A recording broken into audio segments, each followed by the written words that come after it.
একটা গণহত্যাকারী সরকার পরিবর্তন হলো, অর্থাৎ প্রতিবেশী একটা দেশ কিভাবে তার পরবর্তী সরকারকে আশঙ্কা করে যাচ্ছে। প্রতিনিয়ত বর্তমান সরকারকে বেকায়দা ফেরার জন্য প্রতিনিয়ত ভারত ষড়যন্ত্র করে যাচ্ছে।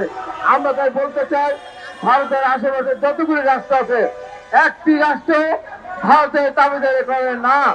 আমরা পরিষ্কার করে বলতে চাই, বর্তমান সরকারকে বলতে চাই, এবং মানুষের জোর, মানুষের সহযোগিতায়, মানুষের ভোটাধিকার প্রয়োগের মধ্য দিয়ে আগামী দিনে বিএনপি রাষ্ট্রীয় ক্ষমতায় আসলে আল্লাহর রহমতে দেশনেত্রী বেগম খালেদা জিয়া এবং তারেক রহমানের নেতৃত্বে সরকার গঠন হবে।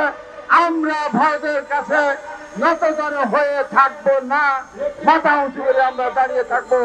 যেমন আপনারা একবার দেখেছেন মেজর জেনারেল ফজলুর রহমান সাহেব যখন ছিলেন, কিভাবে ভারতের বিএসএফ যখন আমাদের অভ্যন্তরে ঢুকে হত্যাকাণ্ডের সংযুক্ত করেছিল, কিভাবে তার জবাব দেওয়া হয়েছিল। আমরা পরিষ্কার করে বলতে চাই, ভারত যত রাষ্ট্রে হোক না কেন, আমরা বাংলাদেশ 16 করে মানুষ, আমরা 16 করে মানুষ আমরা না। কিছু গোলাম এখানে ভারতে আছে, গোলামগুলিকে বাদ দিলে বাদ বাকি মানুষ ওই ভারতের অন্যায় নীতির বিরুদ্ধে আমরা সোচ্চার। অতএব সামনের দিকে আমরা এগিয়ে যাব।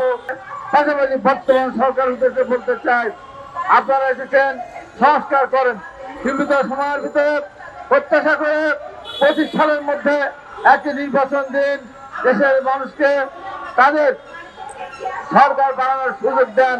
বিগত 15 বছর এদেশের মানুষ ভোট দিতে পারেনি, কিন্তু আজকে একটি জিনিস পরিলক্ষিত হচ্ছে, এই সরকারের সবচেয়ে সহায় থেকে কেউ কেউ আজকে রাষ্ট্রের সমস্যার কথা চিন্তা না করে, দেশের মানুষের দুরবস্থার কথা চিন্তা না করে, এই যে প্রশাসনিক বিভিন্ন দিকের ব্যর্থতা সেদিকে চিন্তা না করে, নজর না দিয়ে শুধু বিএনপি থেকে তারা আঙুল তোলার চেষ্টা করছে।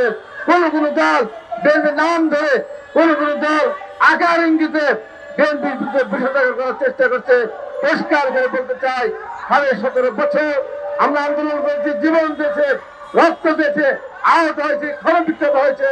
অতএব বিএনপির বিরুদ্ধে আঙ্গুল না তুলে বা সামনের দিকে কিভাবে গণতন্ত্র ফিরে আসবে, দেশের মানুষকে আমরা কিভাবে সামনে একটা সুন্দর দেশ উপহার দেবো, একটা গণতান্ত্রিক পরিবেশ আমরা উপহার দেবো, সেই দিকে সরকারকে নজর দেওয়ার প্রত্যাশাবাদ ব্যক্ত করে